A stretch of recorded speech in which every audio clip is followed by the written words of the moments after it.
ഇതിനകത്ത് അതുകൊണ്ട് തന്നെ അനാവശ്യമായിട്ടുള്ള ടോക്ക് ഉണ്ടാകാതിരിക്കാൻ വേണ്ടി തന്നെ KSQSFY എന്ന് തന്നെ നമ്മൾ മാറ്റിയിട്ടുണ്ട് പാർട്ടികളുടെ പേര്.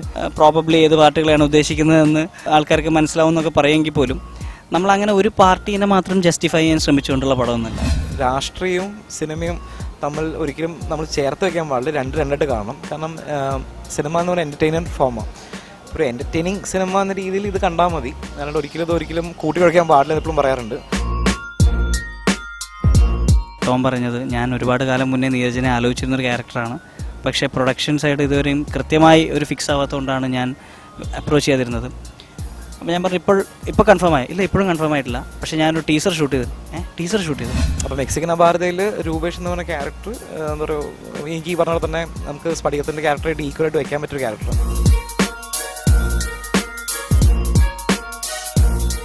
ടോം ചേട്ടൻ്റെ ഒരു പ്രത്യേകത എന്ന് പറയുന്നത് തന്നെ എപ്പോഴും കാം ആൻഡ് ക്വയറ്റ് ആയിരിക്കും. പക്ഷേ പറഞ്ഞ തന്നെ ഫേസ്ബുക്കിൽ ഞങ്ങൾ ഈ പറഞ്ഞ തന്നെ ആരോ കമന്റ് ഇട്ടു, എന്താ പറയുക, SFIക്കാരുടെ ചോര നിലത്ത് വീണ് കഴിഞ്ഞാൽ ഞങ്ങൾ തീർക്കും എന്നൊക്കെ പറയുന്നുണ്ട്. അത് പക്ഷെ എനിക്ക് തോന്നുന്നില്ല അത് ആ പാർട്ടിയിൽ ആരോ ചെയ്യുന്നത്, ഏതോ ഒരു ആൾ റാൻഡമായിട്ട് ചെയ്തൊരു കാര്യം. ഞാൻ പറഞ്ഞൊരു കാര്യം എന്ന് പറയുമ്പോൾ അഡ്രസ്സ് തരാൻ തീർത്തോന്ന് ഞാൻ പറഞ്ഞു. അവിടെ നിന്ന് നമ്മുടെ സുഹൃത്തുക്കളൊക്കെ വിളിക്കുമ്പോൾ പറയുന്ന പല കാര്യങ്ങൾ ഇന്ന് ഞങ്ങൾ ഇങ്ങനൊരു കാര്യത്തിനെതിരെ സമരം ചെയ്തുകൊണ്ടിരിക്കുകയാണ്. സമരങ്ങൾ ആവശ്യമുണ്ട് അനാവശ്യമുണ്ട്, പക്ഷെ ഞാൻ പറയുന്നത്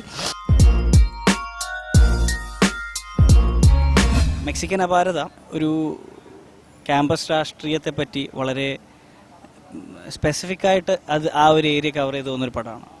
മലയാള സിനിമയിൽ ഒരുപാട് ക്യാമ്പസ് സിനിമകൾ ഉണ്ടായിട്ടുണ്ടെങ്കിലും, നമ്മൾ ഭയങ്കര ആവേശത്തോടുകൂടെ പോയി കണ്ട ഒരുപാട് ക്യാമ്പസ് സിനിമകൾ ഉണ്ടായിട്ടുണ്ടെങ്കിലും ക്യാമ്പസ് രാഷ്ട്രീയത്തിൽ ഊന്നി കഥ പറയുന്ന ഒരു പടം എന്തായാലും അടുത്ത കാലത്തൊന്നും ഉണ്ടായിട്ടില്ല.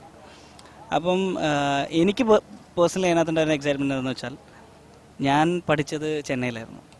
അപ്പം അവിടെ ഒരു ക്യാമ്പസ് രാഷ്ട്രീയമോ അല്ലെങ്കിൽ അത്തരം കൂട്ടായ്മകളോ പ്രവർത്തനങ്ങളോ ഒന്നും ഞാൻ കണ്ടിട്ടില്ല. അപ്പോൾ ഇവിടുത്തെ ആർട്സ് കോളേജിലൊരു ജീവിതവും അവിടെ നിന്ന് നമ്മുടെ സുഹൃത്തുക്കളൊക്കെ വിളിക്കുമ്പോൾ പറയുന്ന പല കാര്യങ്ങൾ ഇന്ന് ഞങ്ങൾ ഇങ്ങനൊരു കാര്യത്തിനെതിരെ സമരം ചെയ്തുകൊണ്ടിരിക്കുകയാണ്.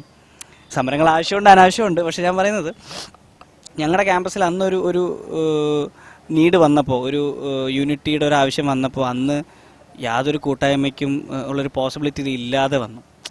അപ്പോൾ ആ ഒരു ലൈഫ് ഈ ക്യാരക്ടറിലൂടെ, സുഭാഷ് എന്ന് പറഞ്ഞ ക്യാരക്ടറിലൂടെ എനിക്ക് ജീവിക്കാൻ പറ്റി.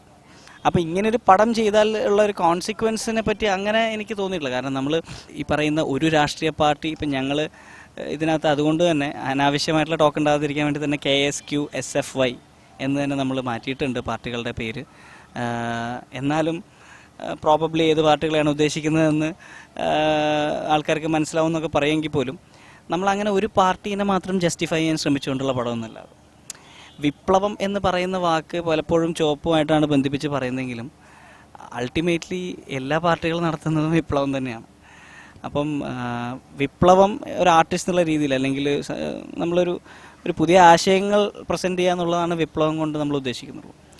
അപ്പം അത് എല്ലാ പാർട്ടികൾക്കും ബാധകമായിട്ടുള്ളതാണ്. അപ്പം അങ്ങനെ ഒരു ഇമേജ് പ്രോബ്ലം ഒന്നും അതിനെപ്പറ്റി നമുക്ക് ടെൻഷനുമില്ല. ഈ പടം ഇറങ്ങിക്കഴിഞ്ഞാൽ അങ്ങനെ പ്രത്യേകിച്ച് ഒരു പാർട്ടി കരിവാരത്തേക്കാനോ മറ്റൊരു പാർട്ടിയെ ജസ്റ്റിഫൈ ചെയ്യാനോ നമ്മൾ ശ്രമിച്ചതായിട്ടില്ല എന്നുള്ളതും മനസ്സിലാവും. സിനിമ തുടങ്ങുമ്പോൾ ഇതൊരു കൊച്ചു സിനിമയാണ്.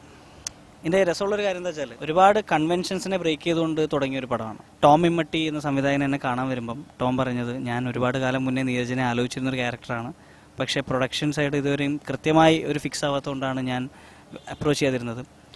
അപ്പോൾ ഞാൻ പറഞ്ഞു ഇപ്പോൾ കൺഫേം ആയി, ഇല്ല ഇപ്പോഴും കൺഫേം ആയിട്ടില്ല, പക്ഷേ ഞാനൊരു ടീസർ ഷൂട്ട് ചെയ്തു. അതെ, ഞങ്ങൾ കുറച്ചുപേരും കൂടെ, ഞാനും ടൊവീനൊക്കെ വെച്ച് ടീസർ ഷൂട്ട് ചെയ്തിട്ടുണ്ട്.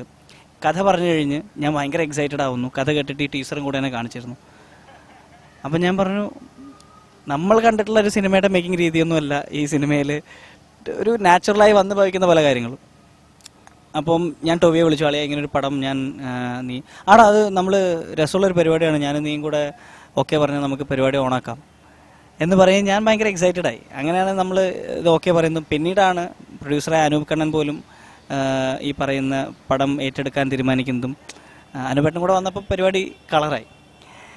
അങ്ങനെ കട്ടക്കലിപ്പ് എന്ന് പറയുന്ന പാട്ട് നമ്മൾ ഷൂട്ട് തുടങ്ങുന്നതിന് മുന്നേ റിലീസ് ചെയ്യുന്നു. അത് ഭയങ്കര ഒരു തരംഗമാകുന്നു. അതിനുശേഷം ഇറങ്ങിയ ഓരോ ടീസറും പോസ്റ്ററും, ഇപ്പോൾ എൻ്റെ മറ്റേ സഖാവ് സുഭാഷായിട്ടുള്ള ഒരു ഫസ്റ്റ് ലുക്ക് പോസ്റ്റർ, അത് സോഷ്യൽ മീഡിയയിൽ പല കളറിൽ, പല പാർട്ടിയുടെ കളറുകളിൽ അത് കാണപ്പെട്ടു. നീലയും പച്ചയും കാവ്യമൊക്കെ പല കളറിൽ അതിൻ്റെ ട്രോൾസും മെമ്മേഴ്സും ഒക്കെ കണ്ടു. അപ്പോൾ ഇത്രയധികം ചർച്ച ചെയ്യപ്പെട്ട സോഷ്യൽ മീഡിയയിൽ ഒരു തരംഗമായതൊരു ഭയങ്കര റെസ്പോൺസിബിലിറ്റിയാണ്. പോൾ എന്ന് പറയുന്ന ടൊവിയുടെ ക്യാരക്ടർ നേരെ തിരിച്ച് ഇതിൻ്റെ ഒരു നേരെ ഓപ്പോസിറ്റ് ആയിട്ടുള്ളൊരു ക്യാരക്ടറാണ്, യാതൊരുവിധ റെസ്പോൺസിബിലിറ്റീസും ഇല്ലാത്ത. ഞങ്ങളുടെ രണ്ടുപേരുടെ ഒരു കോൺട്രാസ്റ്റ്, ഞങ്ങളുടെ സൗഹൃദവും തന്നെയാണ് ഈ പടം പറഞ്ഞു പോകുന്നത്. അതിൽ നിന്നുണ്ടാകുന്ന ഒരു ട്രാൻസ്ഫോർമേഷനും പിന്നീട് ഉണ്ടാകുന്ന മാറ്റങ്ങളും ക്യാമ്പസിലെ ഒരുപാട് കാര്യങ്ങളും ഇതിനകത്തുണ്ട്. അപ്പം ഞാൻ ഇതുവരെ ചെയ്തതിൽ നിന്ന് ഏറ്റവും മാറി നിൽക്കുന്ന ഒരു കഥാപാത്രമാണ്. അതിനകത്ത് എനിക്ക് ഒരുപാട് എക്സൈറ്റ്മെൻ്റ് ഉണ്ട്. ഞാൻ ഇതുവരെ ചെയ്തതിൽ എനിക്ക് പേഴ്സണലി ഏറ്റവും ഇഷ്ടമുള്ള കഥാപാത്രമാണ് സുഭാഷ്. അപ്പം അതെന്തുകൊണ്ടാണെന്ന് പടം കണ്ടാൽ മനസ്സിലാവുമെന്ന് വിചാരിക്കുന്നു. അപ്പോൾ എല്ലാവരും പടം കണ്ടിട്ട് ഒരു അഭിപ്രായം പറയാം. ഇപ്പം ഓരോ ക്യാമ്പസുകളിലും ഞങ്ങൾ ചെല്ലുമ്പോൾ, ഇതിൻ്റെ ഒരു പ്രൊമോഷനായിട്ട് ചെല്ലുമ്പോൾ, അല്ലെങ്കിൽ നമ്മളിതിൻ്റെ ഒരു മെറ്റീരിയൽ ഔട്ട് ചെയ്യുമ്പോൾ വിടുന്ന ഒരു സ്വീകാര്യത, അത് സിനിമയ്ക്കും തരിക. എന്തായാലും നിങ്ങളെ നിരാശപ്പെടുത്തില്ല എന്നുള്ള കാര്യത്തിൽ ഞങ്ങൾക്കൊരു പ്രതീക്ഷയുണ്ട്. അപ്പം അതുകൊണ്ട് തിയേറ്ററിൽ കണ്ട് ഇഷ്ടപ്പെട്ട് അതിൻ്റെ റെസ്പോൺസ് ഞങ്ങളെ അറിയിക്കുക. അതും സോഷ്യൽ മീഡിയയിലൂടെ ഞങ്ങൾ ഷെയർ ചെയ്യുന്നതായിരിക്കും. അപ്പോൾ താങ്ക് യു. നിനക്കെന്താ പ്രാന്താണോ? എടാ ഇവിടെ അടിപൊട്ടെന്ന് ആലോചിച്ചിരിക്കുമ്പോഴാണ് അവൻ്റെ ഒരു പ്രേമം. ഹായ്, ഞാൻ രൂപേഷ് പിതാംബരൻ. മെക്സിക്കൻ അപാരത എന്നൊരു സിനിമയിൽ ഞാനൊരു വില്ലൻ കഥാപാത്രത്തിനെ അവതരിപ്പിക്കുന്നു. ഞാൻ എന്താ പറയുക, യൂട്യൂബ് റൂട്ടസ് എന്ന സിനിമ സംവിധാനം ചെയ്യുന്ന സമയത്ത് ടോം മ്യൂട്ടി എൻ്റെ അസിസ്റ്റൻ്റ് ഡയറക്ടറായിരുന്നു. അപ്പോൾ ടോം ആ സിനിമയുടെ ഷൂട്ടിംഗ് നടക്കുമ്പോഴാണ് എൻ്റെ അടുത്ത് ഈ സിനിമയുടെ കഥ പറഞ്ഞത്. അപ്പോൾ കഥ കേട്ട് എനിക്ക് ഭയങ്കര ഇഷ്ടപ്പെട്ട് ഞാൻ ടോമിനോട് പറഞ്ഞു, ടോം ഇത് എന്നൊരു സിനിമയാക്കണം, കാരണം ഇതിലൊരു സിനിമയ്ക്കുള്ള ഭയങ്കരമായ സ്കോപ്പ് ഉണ്ട്. അപ്പോൾ ഇന്ന് പറഞ്ഞിട്ട് ടോം അതിൻ്റെ സ്ക്രിപ്റ്റൊക്കെ എഴുതി. പിന്നെ ഞാൻ ഒരു സ്ക്രിപ്റ്റ് മൊത്തം കേട്ടപ്പോൾ എനിക്ക് ഭയങ്കര ഇഷ്ടപ്പെട്ടു. അപ്പോഴാണ് ടോം എന്നോട് അതിൽ ഒരു വില്ലൻ്റെ ക്യാരക്ടറുണ്ട്, രൂപേഷ് തന്നെയാണ് ക്യാരക്ടറിൻ്റെ പേര്, അതൊന്ന് ചെയ്യണം എന്ന് പറഞ്ഞു. അപ്പോൾ ഞാൻ വിചാരിച്ചു നല്ലൊരു ക്യാരക്ടറാണ്. സ്ഫടികത്തിലാണ് ഞാൻ അവസാനം അഭിനയിച്ച സിനിമ. അപ്പോൾ സ്ഫടികത്തിന് ശേഷം എനിക്ക് തോന്നുന്നു ഒരു 23 കൊല്ലത്തിന് ശേഷം ഞാൻ അഭിനയിച്ചിട്ടില്ല. അപ്പോൾ ആ സിനിമയ്ക്ക് ശേഷം അഭിനയിക്കുകയാണെങ്കിൽ ഒരു നല്ലൊരു ക്യാരക്ടർ ചെയ്യണം എന്നെപ്പോഴും ഒരു ആഗ്രഹമുണ്ട്. കാരണം അത്രയും നല്ലൊരു ഇമ്പോർട്ടൻ്റ് ക്യാരക്ടറാണ് സ്ഫടികത്തിൽ ഞാൻ ചെയ്തത്. അപ്പോൾ അതിന് ശേഷം ഞാൻ അഭിനയിക്കുമ്പോൾ തീർച്ചയായിട്ടും അത് നല്ലൊരു ഓതർ ബാക്ക് റോൾ ആവണമെന്ന് ഭയങ്കര ആഗ്രഹം ഉണ്ടായിരുന്നു. അപ്പോൾ മെക്സിക്കൻ അപാരതയിൽ രൂപേഷ് എന്ന് പറഞ്ഞ ക്യാരക്ടർ എന്താ പറയുക, എനിക്ക് ഈ പറഞ്ഞ പോലെ തന്നെ നമുക്ക് സ്ഫടികത്തിൻ്റെ ക്യാരക്ടറായിട്ട് ഈക്വലായിട്ട് വയ്ക്കാൻ പറ്റിയൊരു ക്യാരക്ടറാണ്. അപ്പോൾ അതിൽ ഭയങ്കര സന്തോഷമുണ്ട്. അപ്പോൾ അങ്ങനെ അതിൽ ഞാൻ ചെയ്യാമെന്ന് പറഞ്ഞു. അപ്പം അങ്ങനെ ഞങ്ങൾ ഭയങ്കര രസകരമായിട്ടാണ് സിനിമ ഷൂട്ട് ചെയ്തത്. കാരണം ഈ സിനിമയിൽ അഭിനയിക്കുന്ന നായകനായിട്ട് അഭിനയിക്കുന്ന ടൊവിനോ തോമസ്, നീരജ് മാധവ്, ഇതിൻ്റെ പ്രൊഡ്യൂസർ അനൂപ് കണ്ണൻ, ഞങ്ങളെല്ലാവരും ഭയങ്കര സുഹൃത്തുക്കളാണ്. അപ്പോൾ ശരിക്കും പറഞ്ഞാൽ ഈ സിനിമയിൽ അഭിനയിക്കാൻ വേണ്ടി വന്നപ്പോൾ എന്താ പറയുക, സിനിമയിൽ വർക്ക് ചെയ്യാൻ പോകുന്നതിൻ്റെ ഉപരി കുറേ സുഹൃത്തുക്കൾ കൂടി ഒരുമിച്ച് കൂടുന്നു. അതിൻ്റെ ഒരു സന്തോഷങ്ങളും തമാശകളും കാര്യങ്ങളും അങ്ങനെയൊക്കെ ആയിട്ട് ഭയങ്കര രസകരമായിട്ടാണ് ഞങ്ങൾ സിനിമയിൽ വർക്ക് ചെയ്തത്. അപ്പോൾ ആ ഒരു വർക്ക് ചെയ്ത ഒരു എൻജോയ്മെൻറ്റും കാര്യങ്ങളൊക്കെ സിനിമയിൽ റിഫ്ലക്റ്റ് ചെയ്തു എന്നാണ് എനിക്ക് വിശ്വാസമായത്.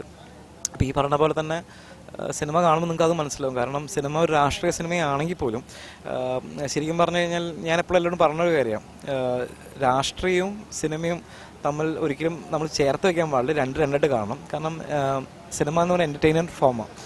ഒരു എൻ്റർടൈനിങ് സിനിമ എന്ന രീതിയിൽ ഇത് കണ്ടാൽ മതി, അല്ലാണ്ട് ഒരിക്കലും കൂട്ടി കഴിക്കാൻ പാടില്ല എന്ന് എപ്പോഴും പറയാറുണ്ട്.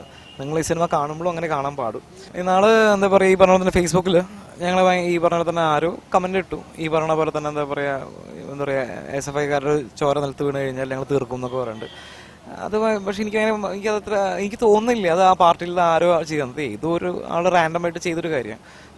ശരിക്കും ചെയ്യുമ്പോൾ ഭയങ്കര വിഷമമുണ്ടായ ഒരു കാര്യം. ഞാൻ പറഞ്ഞൊരു കാര്യം എന്ന് പറയുമ്പോൾ അഡ്രസ്സ് തരാൻ തീർത്തോന്ന് ഞാൻ പറഞ്ഞു. അപ്പോൾ അത് ശരിക്കും പറഞ്ഞു കഴിഞ്ഞാൽ അത് ഞാൻ അങ്ങനെ പറഞ്ഞെങ്കിലും എനിക്ക് എല്ലാവരോടും പറഞ്ഞൊരു കാര്യം എന്ന് പറയുമ്പോൾ അത് ഒരിക്കലും നമ്മൾ ഒരു സീരിയസ് ആയിട്ട് കാണേണ്ട ഒരു ഇഷ്യൂ അല്ല ഇതൊന്നും. അപ്പം നിങ്ങൾ അങ്ങനെ ഒരു രീതിയിൽ ഒരു ഫേസ്ബുക്കിൽ അങ്ങനെ ഒരു കമൻറ്റ് ചെയ്യുമ്പോൾ ഇതിലുണ്ടാകുന്ന ഒരു കാര്യം എന്ന് പറയുമ്പോൾ അത് ഒരു കാരണവശാലും ചിലപ്പോൾ ഇത് യാതൊരു ബന്ധമില്ലാത്ത ആൾക്കാരായിരിക്കും ഇതിൽ ചിലപ്പോൾ സഫർ ചെയ്യുക, അല്ലെങ്കിൽ അവർ റിയാക്ട് ചെയ്യുക, വോട്ട് വിട്ടേഴ്സ്. അപ്പോൾ ഞാൻ എല്ലാവരും പറഞ്ഞ കാര്യം എന്ന് പറയുമ്പോൾ ഒരിക്കലും സിനിമയും രാഷ്ട്രീയവും രണ്ടായിട്ട് കാണണം, ഒരു ചേർത്ത് കാണാൻ പാടില്ല. അപ്പോൾ എന്താ പറയുക, നമുക്ക് അങ്ങനെ പോവുകയാണെന്നുണ്ടെങ്കിൽ നമുക്ക് ഇനി നല്ല കുറേ സിനിമകൾ ചെയ്യാൻ പറ്റും. സിനിമ ആസ്വാദനത്തിനുള്ളതാണ്, അത് ആ രീതി കാണും എന്ന് ഞാൻ റിക്വസ്റ്റ് ചെയ്യും. അവർ 4 ബോർഡ് വെച്ചാൽ നമ്മൾ 8 ബോർഡ് വെക്കണം. അവന്മാർ ആ ഉണ്ണാക്കന്മാർ വിചാരിച്ചോ നടക്കാൻ പോകുന്നു. എല്ലാവർക്കും നമസ്കാരം. എൻ്റെ പേര് മേഘ. കുറച്ച് പേർക്കൊക്കെ അറിയാൻ തോന്നുന്നു, ഞാൻ ആനന്ദത്തിലൊരു ചെറിയ വേഷം ചെയ്തിട്ടുണ്ട്, റോഷൻ്റെ എക്സ് ഗേൾ ഫ്രണ്ടായിട്ട് ശ്വേത എന്ന് പറയുന്ന ക്യാരക്ടർ. ദെൻ അതിന് ശേഷമാണ് മെക്സിക്കൻ അപാരതയിലേക്ക് ടോം ചേട്ടൻ വിളിക്കുന്നത്. ഇതിലേക്കുള്ള എൻട്രി എന്ന് പറയുന്നത്, ഓൾറെഡി ഞാനൊരു ഡാൻസറാണ്, ചെറുപ്പം മുതലേ ക്ലാസിക്കൽ ഡാൻസ് പഠിക്കുന്നുണ്ട്. അപ്പം ഇതിലെൻ്റെ ഒരു കഥാപാത്രം എന്നുള്ളതും ഒരു ഡാൻസർ എന്നുള്ളതാണ്. ആദ്ര എന്ന കഥാപാത്രമാണ് എൻ്റെ പേര്, ക്യാരക്ടർ നെയിം. ആദ്ര ഇപ്പോഴും യുവജനോത്സവത്തിലും എല്ലാത്തിലും പങ്കെടുത്ത് ഒരു ആക്റ്റീവായിട്ട് നടക്കുന്ന ഒരു കുട്ടിയാണ്. അപ്പം സ്കൂൾ കലോത്സവങ്ങളിലൊക്കെ പങ്കെടുത്ത് കലാതിലകമാകാൻ ശ്രമിക്കാനും അല്ലെങ്കിൽ ആവണം എന്നുള്ള ആഗ്രഹമുള്ളൊരു കുട്ടിയാണ്. അപ്പം അതിൽ SFI എന്ന ഗ്രൂപ്പിലൂടെ കലാതിലകമാകുന്നു. പിന്നീട് കുറച്ച് കാര്യങ്ങൾ അവിടെ സംഭവിക്കുന്നുണ്ട്. അതെന്താണെന്ന് ഞാൻ പറയണില്ല, എല്ലാവരും സിനിമ കാണുമ്പോൾ മനസ്സിലാവും. ഇവിടെ ഇപ്പോൾ മഹാരാജാസ് കോളേജിലാണ് ഇരിക്കണേ. അപ്പോൾ കഴിഞ്ഞ ദിവസങ്ങളിലെ മിസ്സിങ് നന്നായിട്ട് അനുഭവപ്പെടുന്നുണ്ട്. കാരണം ടോം ചേട്ടനായാലും അനൂപേട്ടനായാലും ഓൾ ക്രൂസ് നല്ല സപ്പോർട്ടിങ് ആയിരുന്നു. ടോം ചേട്ടൻ്റെ ഒരു പ്രത്യേകത എന്ന് പറയുന്നത് തന്നെ എപ്പോഴും കാം ആൻഡ് ക്വയറ്റ് ആയിരിക്കും. പക്ഷേ ടോം ചേട്ടന് വേണ്ട എല്ലാം നമ്മുടെ കയ്യിൽ നിന്ന് ടോം ചേട്ടൻ വാങ്ങിച്ചെടുത്തിരിക്കും. കാരണം അതാണ് ആക്ടിങ് എന്നുള്ളത്. കാരണം ടോം ചേട്ടൻ, ഞാനൊരു സ്പെഷ്യലായിട്ട് കണ്ട ഒരു കാര്യം എന്ന് പറഞ്ഞാൽ ടോം ചേട്ടൻ കട്ട് പറയില്ല, ആക്ഷൻ മാത്രം കേൾക്കാം. കട്ട് പറയുന്ന കണ്ടിട്ടില്ല. കാരണം ചിലപ്പോൾ നമ്മുടെ മുഖത്തു നിന്നോ അല്ലെങ്കിൽ ഭാവത്തിൽ നിന്നൊക്കെ വരുന്ന റിയാക്ഷൻ കംപ്ലീറ്റ് ചെയ്യാൻ വേണ്ടി ആയിരിക്കാം. അങ്ങനെ ചില രസം ഉണ്ടായിട്ടുണ്ട്. മൂവിയെ പറ്റി പറയുവാണെങ്കിൽ നല്ല പ്രതീക്ഷയുണ്ട്. എല്ലാവരും നല്ല രീതിയിൽ പ്രോത്സാഹിപ്പിക്കണം ഈ മൂവി കണ്ട്. കാരണം ഇപ്പോൾ തന്നെ എല്ലാവർക്കും നല്ല പ്രതീക്ഷയാണ് ഈ മൂവി ഇറങ്ങാനായിട്ട്. എല്ലാവരും നോക്കിയിരിക്കണു. March 3 തന്നെ എല്ലാവരും പോയി മൂവി കാണണം. ഞങ്ങളെല്ലാവരും തന്നെ സപ്പോർട്ട് ചെയ്യണം. എല്ലാവരും നന്നായിട്ട് ചെയ്തിട്ടുണ്ട്. മാക്സിമം ഞങ്ങളെ കൊണ്ട് പറ്റുന്ന രീതിയിൽ എല്ലാവരും നന്നായിട്ട് ചെയ്തിട്ടുണ്ട്. ഞങ്ങളുടെ ഈ കൊച്ചു സിനിമ എല്ലാവരും പോയി കണ്ട് വിജയിപ്പിക്കണം. Thank you so much.